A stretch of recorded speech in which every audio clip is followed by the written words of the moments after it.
Well, I confronted the family, pulled in front of Mr. Otero. There I realized that, I didn't have a mask on or anything. They already could ID me. Made a decision to go ahead and shut them down, I guess. After that, I did Mrs. Otero. Then I Josephine, she was down. And then I went over to Junior and put the head.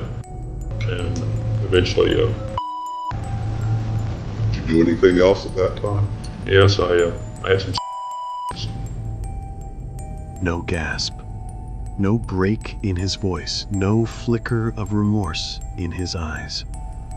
What you just heard were the confessions of a man who spent 3 decades binding, torturing, and killing his neighbors, thus donning himself the BTK Killer. Welcome to CrimeScope USA. Before we get into the video, do smash that like and subscribe button to help the channel. Also, don't forget to ring that notification bell so as not to miss any new videos from us. To understand the genesis of such a monster, one must first look at the camouflage. In the sun-drenched, quiet predictability of Wichita, Kansas, there was a man named Dennis Rader.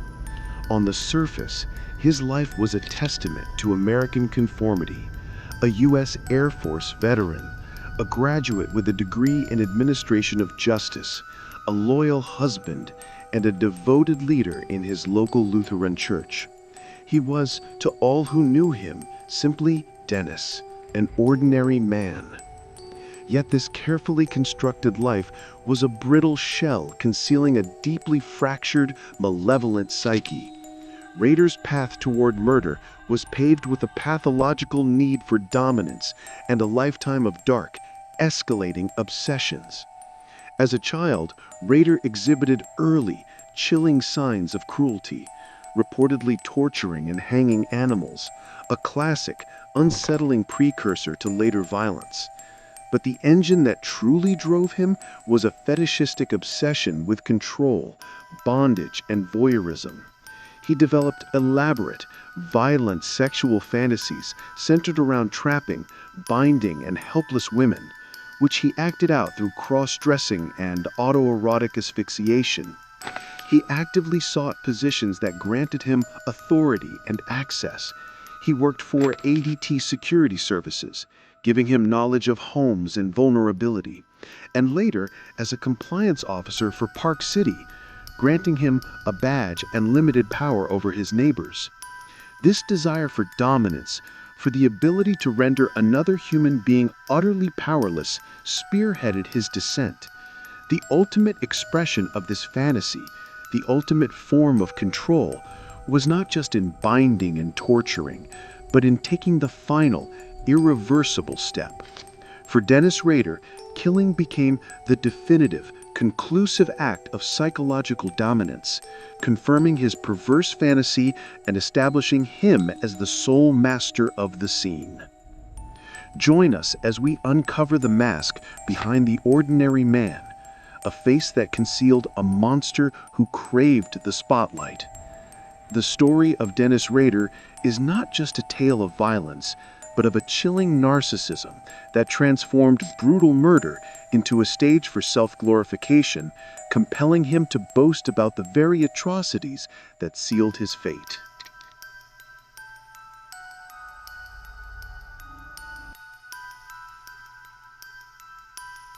His reign began not in a frenzy, but with a calculated violation of a family home in 1974.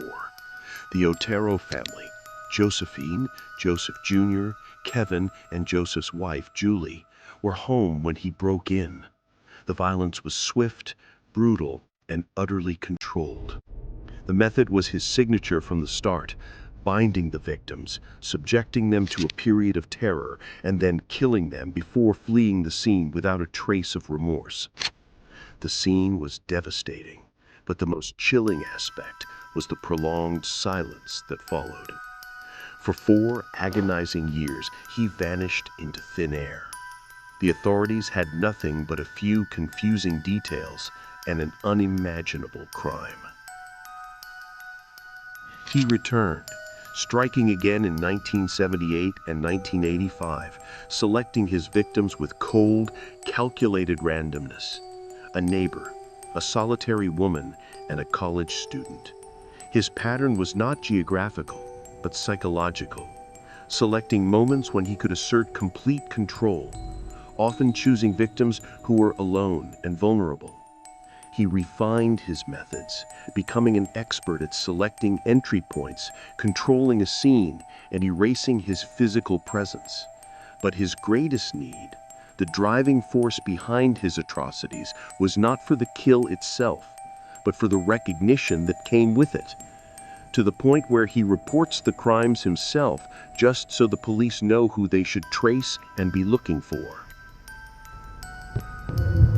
You will find a homicide at 43 South Perkins.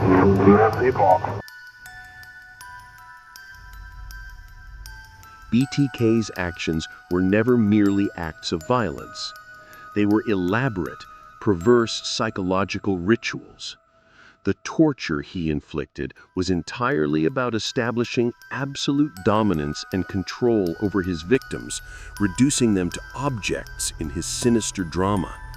The very moniker he created for himself, BTK, was a simple, arrogant title for his process.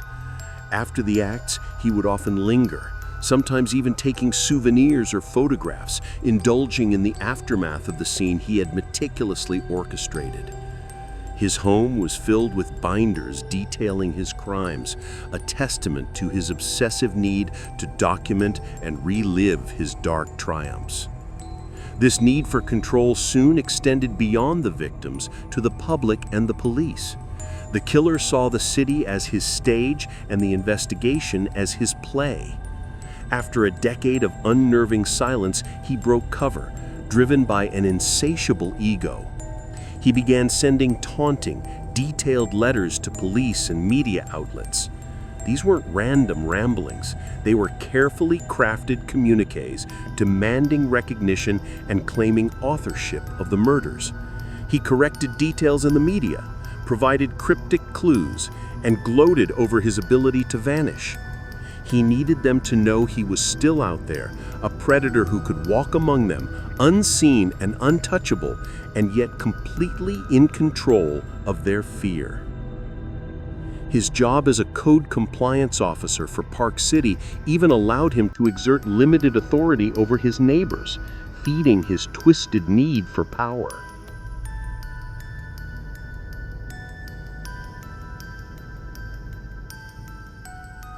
The killer's ultimate, narcissistic desire for attention drove his return. In 2004, after years of lying dormant, he re-emerged, sending a package to a Wichita TV station containing photos of one of his past victims' driver's licenses. He followed this with another submission, asking police if data transmitted on a floppy disk could be traced. The police, playing the long game, gave him the false assurance he sought through a precisely worded public notice. The killer, confident in his own superiority, took the bait. The floppy disk arrived, and with it, the critical, invisible flaw in the ordinary mask. Metadata recovered from the disk contained the name Dennis and referenced the Christ Lutheran Church. Detectives quickly focused on Dennis Rader, the mild-mannered church council president and city compliance officer. The ultimate invisible monster had been hiding in the blinding light of normalcy. The arrest of Rader in February 2005 shocked the entire nation. The final, chilling act of his control came during his plea and sentencing.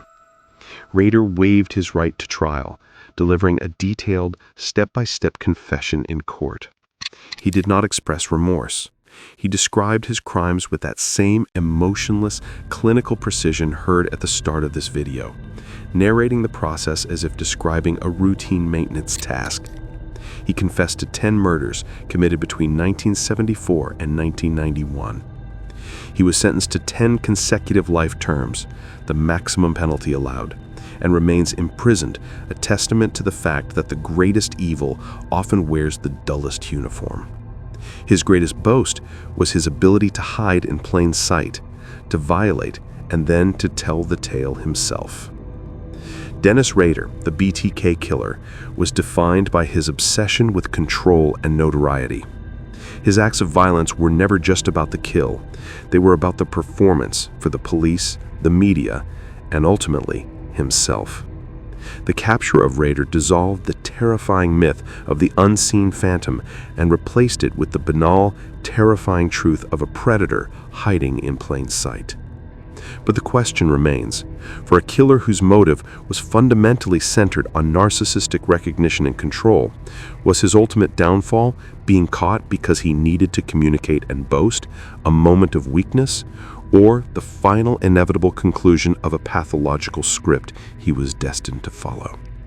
Did the ego that drove him to kill ultimately betray him, or did he in fact achieve his most perverse goal, becoming a figure of permanent dreadful infamy by ensuring he would be caught to tell his own story?